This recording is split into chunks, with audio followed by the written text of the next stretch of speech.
संत गजानन महाराज यांच्या कृपा आशीर्वादाने पुनीत झालेल्या बुलढाणा जिल्ह्याला प्रदीर्घ अशी आध्यात्मिक परंपरा लाभलेली आहे। गण गण गणात बोते हे नामस्मरण ब्रीद उच्चारून महाराष्ट्रातील कोट्यवधी भाविक या निर्गुण परमात्म्याची आराधना करतात। विदर्भ पंढरी असलेल्या शेगावातील भक्तिमय वातावरणाची तर बातच न्यारी। परमेश्वराच्या जवळ जाण्याची अनुभूती मिळते ती इथेच, आणि सध्या याच अनुभूतीची प्रचिती सध्या ठिकठिकाणी होताना दिसून येते। या मागचं कारण अर्थातच 8 जानेवारी रोजी होत असलेला संत गजानन महाराज यांचा प्रगट दिन सोहळा। प्रगट दिनानिमित्त ठिकठिकाणी धार्मिक कार्यक्रमांची सध्या रेलचेल सुरू आहे।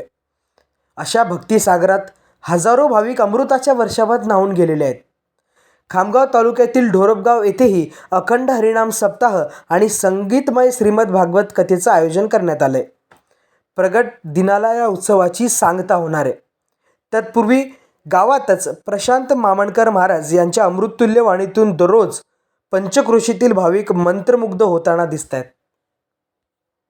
गजानन महाराज प्रगट दिनानिमित्त ग्राम ढोरपगाव येथे संत श्री गजानन महाराज मंदिर ट्रस्टच्या वतीने हरिनाम संकीर्तन सोहळा तसेच भव्य दिव्य असं अखंड हरिनाम सप्ताह आणि भागवत कथेचं वाचन होणार आहे। तरी दिनांक 8 प्रगट दिनाच्या दिवशी महाप्रसादाचं आयोजन केलेलं आहे। तरी पंचक्रोशीतील सर्व श्रोत्यांनी भाविभक्तांनी या महाप्रसादाचा लाभ घ्यावा असे समस्त गावकऱ्यांच्या वतीने आणि संत श्री गजानन महाराज ट्रस्टच्या वतीने सर्वांना नम्र विनंती। जय गजानन।